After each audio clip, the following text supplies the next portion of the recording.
ওই যে একটা হ্যাঁ দেখছে, আমি এখান থেকে রেকর্ড করতেছি। এখানে কিছুই না,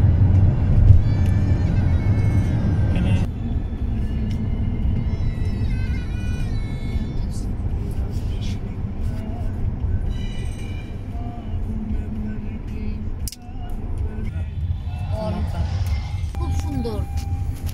আমাদের বাসার সামনে ছিল আগে, এখনই হয়ে গেছে। অনেক মজা। কোথায় জানি গেছে? এখানে আইকিয়াতে সব মানে বাসার সব জিনিস পাওয়া যায়। এখানে আইসক্রিম বেক করার চিপস অনেক আমি মাশাআল্লাহ।